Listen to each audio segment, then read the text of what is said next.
नमस्कार। आज हम भारतीय उपमहाद्वीप के इतिहास में 1000 साल के तूफानी बदलावों को समझने की कोशिश करेंगे।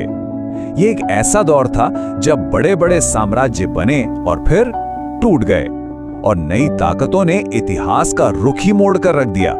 कहानी शुरू होती है भारत के एक महान साम्राज्य के पतन से और इसके बाद ये उपमहाद्वीप कई हिस्सों में बिखर गया और एक लंबे उथल-पुथल भरे दौर में दाखिल हो गया। तो इस 1000 साल की यात्रा को समझने के लिए हमने इसे 6 खास पड़ावों में बांटा है। हम शुरू करेंगे एक बिखरे हुए भारत से, फिर सल्तनत के उदय को देखेंगे और आखिर में मुगल साम्राज्य के आगमन तक पहुंचेंगे।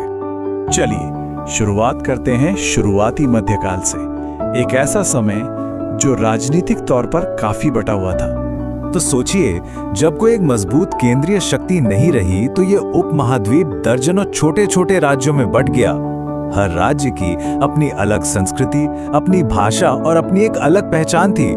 मतलब एक तरफ तो ये राजनीतिक उथल-पुथल का दौर था, पर दूसरी तरफ इसी माहौल ने क्षेत्रीय कला और साहित्य को फलने फूलने का एक नया मौका भी दिया। लेकिन ये जो बिखरा हुआ नजारा था, ये हमेशा ऐसा नहीं रहने वाला था। उत्तर पश्चिम से एक ऐसी ताकत आई जिसने यहाँ आकर पूरे समीकरण को ही बदल डाला, हमेशा के लिए। अगले 300 सालों तक उत्तर भारत पर एक के बाद एक 5 तुर्की और अफगान राजवंशों ने राज किया और इन्हीं को हम सब मिलाकर कहते हैं दिल्ली सल्तनत। इन्होंने ही इस इलाके में एक नई राजनीतिक और सांस्कृतिक व्यवस्था की नींव रखी। अब देखिए, सल्तनत का असर सिर्फ जीत हार तक ही नहीं था। उन्होंने शासन चलाने का एक नया केंद्रीकृत फारसी मॉडल पेश किया, एक स्थायी सेना बनाई और सबसे बढ़कर एक नई इंडो इस्लामिक संस्कृति को जन्म दिया, जिसकी छाप आज भी हमें वास्तुकला से लेकर भाषा तक हर जगह देखने को मिलती है। पर ऐसा नहीं था कि सल्तनत की शक्ति को कोई चुनौती ही नहीं मिली। नहीं, दक्षिण भारत में उस वक्त अपनी ही जबरदस्त प्रतिद्वंदिताएं चल रही थीं। यहाँ दक्षिण में 2 महाशक्तियां उभरकर सामने आईं। एक तरफ थी दक्कन में बहमनी सल्तनत और दूसरी ओर था शक्तिशाली विजयनगर साम्राज्य। और इन दोनों के बीच वर्चस्व की एक बहुत लंबी और ऐतिहासिक लड़ाई शुरू हुई। और इन दोनों साम्राज्यों के बीच ज्यादातर जंगें सिर्फ एक चीज के लिए हुईं, और वो था रायचूर दोआब, जमीन का एक बेहद उपजाऊ और कीमती टुकड़ा। उसे कब्जा करने की होड़ लगी रहती थी। इन्हीं लड़ाइयों के बीच उपमहाद्वीप में एक ऐसी नई टेक्नोलॉजी आई जिसने जंग के सारे नियम हमेशा हमेशा के लिए बदल दिए। साल था 1368। ये वो साल है जब अडोनी की लड़ाई में दक्षिण एशिया ने पहली बार युद्ध के मैदान पर बारूद की भयानक ताकत को देखा। ये एक गेम चेंजर था, एक ऐतिहासिक मोड़। पता है, बहमनी सल्तनत वो पहली सल्तनत थी जिसने विजयनगर साम्राज्य के खिलाफ तोपखाने का इस्तेमाल किया। इसने दुश्मन को एक बहुत बड़ा मनोवैज्ञानिक झटका दिया। तो ये सिर्फ एक नया हथियार नहीं था, इसने तो जंग का पूरा नक्शा ही बदल दिया। तोपों ने पुराने किलों को बेकार कर दिया, हाथियों और घुड़सवार सेना की ताकत को कम कर दिया और सत्ता को सीधे उन शासकों के हाथ में दे दिया जो इन महंगी सेनाओं का खर्च उठा सकते थे। पर यह बदलाव सिर्फ जंग के मैदान तक ही सीमित नहीं थे। इसी दौर में हमें संस्कृतियों का एक अविश्वसनीय संगम भी देखने को मिलता है। वास्तुकला यानी कि आर्किटेक्चर में यह संगम बहुत खूबसूरती से दिखाई देता है। एक तरफ थी भारत की पारंपरिक ट्रेबीट शैली, जिसमें पिलर्स और बीम इस्तेमाल होते थे, और दूसरी तरफ इस्लामी आर्क्यूएट शैली, जिसमें मेहराब और गुंबद होते थे।